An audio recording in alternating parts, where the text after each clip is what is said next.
안녕하십니까. 서귀복교회 성도 여러분, 오늘 여러분과 저와 함께 말씀을 배워나가도록 하겠습니다. 먼저 예레미야 29장 10절의 말씀을 찾아보겠습니다.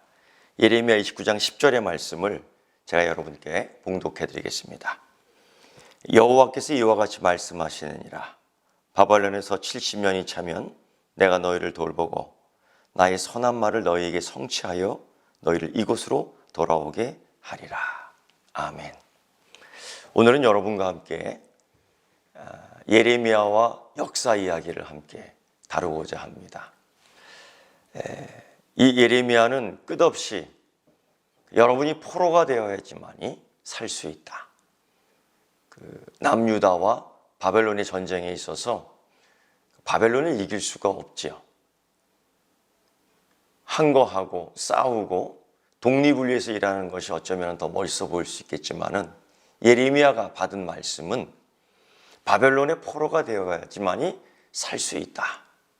하나님의 그 뜻을 이해할 수가 없었던 거예요. 특히 그렇게 전하는 예레미야는 순식간에 매국노가 될 수밖에 없는 거죠. 그래서 그는 따귀도 맞고 수염을 잡아 뜯기기도 하고 동굴에 갇혀 생명의 위협을 받기도 하고 참 어려운 시절을, 어려운 세대를, 어려운 삶을 살았던 선지자였습니다. 그 예레미야의 역사, 예레미야의 이야기를 보면서 그 시대에, 동일한 시대에 하나님의 종들은 또 누구였는지, 또 역사적으로 이것은 어떤 관계가 있는지 한번 살펴보도록 하겠습니다. 남유다가, 특히 예루살렘이 그 바벨론의 포로가 되기까지는 19년이라는 세월이 흐릅니다. 특히 바벨론의 느부갓네살 왕이 무려 바벨론 그 통치를 43년 동안 하면서 이 남유다 예루살렘을 19년 동안 칩니다. 끈질기죠. 오직 그 느부갓네살 한 사람 때문에 이 예루살렘이 19년 동안 결국은 무너지게 됩니다. 그때의 남유다의 왕들을 보면 여호와김, 여호와긴, 시드기야, 이 세 왕이 바벨론의 한 왕 느부갓네살에 의해서 조종되며 관리되며 결국은 망하게 돼요. 특히 이 여호와김 시대에 이 느부갓네살 왕이 되자마자 원정합니다. 이 남유다에. 기가 막히죠. 그래서 다니엘서 1장 1절, 1장 2절의 말씀을 보면 이런 기록이 있습니다. 유다왕 여호와김이 다스린 지 3년 되는 해에, 여호와김이 다스린 지 3년 되는 해에, 이때 바벨론의 느부갓네살 왕이 된 해에 쳐들어옵니다. 그런데 다니엘서 1장 2절 말씀에 이렇게 해요. 주께서 유다왕 여호와김과 하나님의 전 그릇 얼마를 그의 손에 넘겼다. 그리고 그 보물을 느부갓네살의 신전 보물창고에 모아둡니다. 나중에 그걸 가지고 벨사살 왕이 술을 먹잖아요. 그러다 큰일 벌어지죠. 그럼 여러분, 다니엘이 1장 1절부터 2절까지 그 여호와김 시대의 그 느부갓네살 왕과의 전쟁의 이야기, 그리고 포로로 잡혀오는 이야기를 딱 증거하는 거예요. 그럼 여러분, 뭘 딱 알 수 있어요? 여호와김 시대에 이 예레미야의 예언과 함께 다니엘과 그 세 친구들이 포로로 잡혀온 거예요. 그러니까 예레미야, 느부갓네살 왕, 다니엘 세 친구가 연결되어 있는 거죠. 아직 예루살렘 성전은 무너지지 않았습니다. 그러나 1차적으로 제일 먼저 포로로 잡혀가는 거예요. 아직 망하지는 않았지만은. 그러니까 이 다니엘이 이 바벨론 시대부터 그리고 페르시아 이 시대에 이르기까지 굉장히 관리가 되죠. 이거는 정말 하나님께서 이스라엘 이 백성들, 유다 백성들을 보호하기 위한 하나의 귀한 보물과 같은 사람입니다. 특히 이 다니엘은 바벨론으로 처음 포로로 잡혀가면서 거기서 관리를 시작하죠. 그때 나이가 아마 15살 정도. 뭐 알겠어요. 일찍부터 성장했죠. 고난 때문에. 그리고 그 나라에서 살아남으려고 얼마나 힘을 썼겠어요. 그런데 이 다니엘도 그렇고 사드락도 그렇고 메삭도 그렇고 아벤노 이 세 친구들이요. 거의 뭐 죽으면 죽으리라라는 믿음과 신앙으로 그 포로 생활을 했던 겁니다. 이게 쉽지 않아요. 쉽지 않아요. 이게 고난입니다. 이게 환난입니다.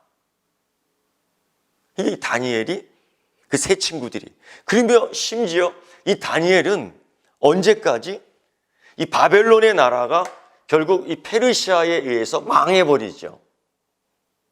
근데 이 다니엘은 이방 민족 사람이죠. 유다 사람이잖아요. 근데 페르시아에서도 관리를 해요. 어느 정도의 관리냐?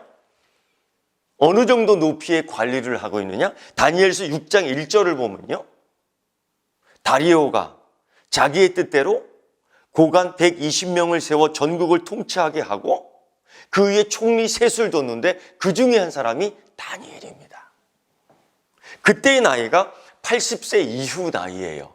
그러니까 그 당시에 생존했던 그 사람들의 나이를 보면 그저 40살 전후죠, 다. 근데 80세까지, 이후까지 살았다. 그러면서 끝까지 유다 백성들을 보호합니다. 그 정책들. 그래서 여러분, 이런 다니엘이 관리로 있으면서 유다 백성을 보호하는 정책 가운데 하나가 뭐냐면은 이제 다시 2차 포로로 잡혀오는 사람들이 있었어요.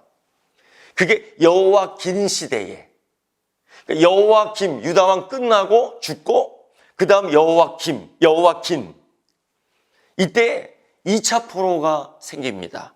그때에 느부갓네살 8년 때에 2차 포로를 잡아가요. 그때 용사 7,000명, 기술자 1,000명이 포함되어 있는데 그때 누가 포함되어 있냐면은 에스겔이 포함되어 있습니다. 첫 번째는 다니엘이 포함되죠. 그 다음에 에스겔이 포함되어 있어요. 이 19년 동안의 전쟁 가운데에 이 선지자들이 포함되어 있었던 거예요. 에스겔서 1장 1절부터 2절의 말씀을 보면 이런 말씀이 있어요. 30째 해 넷째 달 초닷새 내가 그발강가에 사로잡힌 자 중에 있을 때 하늘이 열리며 하나님 모습이 내게 보이니 여호와긴 왕이 사로잡힌 지 5년 그 달 초닷새라. 그러니까 사로잡혀 간 지 5년째 아마 됐을 거예요. 그때 그발강가 앞에서 하나님 보시는 환상을 보게 됩니다. 그때 당시에 에스겔이에요. 그러니까 여러분, 요 시대 때도 다니엘이 생존해 있었고 사드락 메삭 아벳느고도 생존해 있었죠. 1차, 2차 포로 가는데 그 사이에 예레미야는 계속 있는 거예요. 그러면 이들이 서로 알았을까요? 몰랐을까요? 알고 있었을까요? 모르고 있었을까요? 서로 알고 있었겠지요. 알고 있었겠지요. 그런데 다니엘은 이미 관리가 되어 있는 거예요. 오늘 우리가 예레미야 29장을 읽었지 않습니까? 이게 뭐냐면요. 예레미야가 유다 백성들에게 보내는 편지예요. 포로인들에게 보내는 편지였어요. 그리고 그 편지 주고받는 것이 어느 정도 가능했어요. 왜 그랬을까? 여러분, 다니엘이 있잖아요. 그 느부갓네살 이후 느부갓네살 왕이 무려 43년을 다스렸지 않습니까? 그 이후에 왕이 나와요. 에빌무로닥이라고요. 성경에 보면은 열왕기하 25장에도 나오고요. 예레미야 52장에 나와요. 이 사람이 여호와긴을 옥에서 풀어줍니다. 풀어줘요. 이 에빌무로닥은요, 느부갓네살 왕의 후계자예요. 역사적으로 이 사람을 아벨 마루둑이라고 얘기를 해요. 근데 성경에는 에빌 무로닥이라고 나와요. 이 사람이 상당히 유다 백성들에게 잘해줍니다. 그래서 여호와긴을 풀어줘요. 석방됩니다. 여호와긴이 사로잡히게 한 지 37년, 곧 바벨론 왕 에월 무로닥이 즉위한 지 원년 12월 그 달 27일에 유다 왕 여호와긴을 옥에서 내놓아 머리를 들게 했다. 이 아벨 마르둑은 2년밖에 통치를 못해요. 그의 매부 네리글리살이라는 사람이 죽여버리고 자기가 왕이 됩니다. 이 굉장히 권력의 이 긴장이 있었던 겁니다. 주전 586년 예레미야가 감옥에 갇혀 있었어요. 유다가 망하는 해예요. 여기서 이 예레미야를 풀어주는데 결정적 역할을 한 사람이 누구냐? 바로 네리글리살이에요. 성경 예레미야 39장 3절에는요. 이 사람 이름이 이렇게 네르갈 사라셀 이렇게 글자로 이렇게 알려져 있죠. 바로 역사적으로 그 이야기가 연결되어 있습니다. 그때에 포로 잡혀간 자 누가 있었어요? 에스겔이 있었죠. 그때 에스겔이 그 바벨론에서 어떻게 살고 있었느냐? 첫째, 놀라지 마세요. 자기 집이 있었습니다.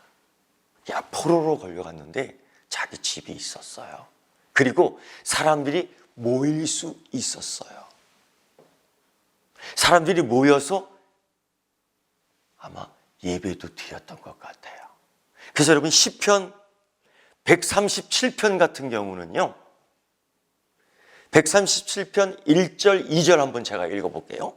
우리가 바벨론의 여러 강변 거기에 앉아서 시온을 기억하며 울었도다. 이거 에스겔 선지서에서 나오는 말씀이에요. 그중 버드나무에 우리가 우리의 수금을 걸었나니 그들이 모여서 예배드리고 슬피 울며 통곡했어요. 바벨론에서 찬양을 했어요. 예배가 허락됐던 것 같아요. 이런 일을 누가 해주느냐? 다니엘이 관리가 되어서 어느 정도 그 유대인들의 그 편리를 위해서 힘을 굉장히 많이 썼던 것 같습니다. 그런 가운데 예레미야가 포로에서 풀려나며 감옥에서 풀려나며 이런 편지들도 쓸 수 있었던 거죠. 그런 가운데 여러분, 이 포로 생활 가운데 그리고 3차 포로, 주전 586년 망하는 날이죠. 유다가 바로 느부갓네살 19년 해에 예루살렘 성전이 무너집니다. 예루살렘 성벽도 무너집니다. 그리고 페르시아 시대 때에 느헤미야가 이 성벽을 세웁니다. 이 성벽을 세웁니다. 굉장한 많은 시간이 흐른 뒤지요. 여러분 생각해 보세요. 19년 동안 역사적으로 생생하게 보고 말했고 느꼈고 경험했고 19년 동안 하나님은 그들을 계속해서 그들을 향해서 이야기했어요. 내게로 돌아오라. 그리고 보이는 역사적 상황 속에서 이 전쟁에 참혹한 상황 속에서 하나님이 역사하는 것, 하나님의 섭리 가운데 이 역사가 움직이고 있다는 것을 봐야 되는데 그걸 못 봤어요. 그리고서 무슨 짓을 했는지 알아요? 그래서 여러분 이거 예레미야 선지자가 예루살렘에서 이 같은 편지를 느부갓네살이 예루살렘에서 바벨론을 끌고 간 포로 중 남아있는 장로들에게 보냈어요. 근데 그들이 포로 생활을 하면서 뭘 했는지 알아요? 기도하지 않았어요. 찬양하지 않았어요. 하나님 찾지 않았어요. 누구 찾았는지 아세요? 8절 말씀 보면요. 점쟁이 찾았습니다. 우리가 꼭 그런 것 같아요. 여러분, 하나님께서 우리 역사 속에서 보여주잖아요. 그때 바라볼 수 있기를 축원합니다. 쳐다볼 수 있는 눈이 있기를 축원합니다. 아, 하나님이 역사를 이렇게 움직이시는구나. 결코 예레미야도 에스겔도 다니엘도 자유롭진 못했지요. 그러나 거기에서 하나님 뜻을 이루게 하는 인물들이었어요. 오늘 이 그리스도인이 이 땅에 살면서 그리스도인이 이 땅에서 예수의 이름으로 살면서 이 고난을 다 경험하는 거예요. 그러면서 우리가 그 역할을 해내는 겁니다. 이게 역사 이야기예요. 믿음과 역사 이야기, 신앙과 역사 이야기. 여기에 하나님의 섭리가 있지요. 은혜가 묻어나오고 축복이 있는 겁니다. 감사합니다.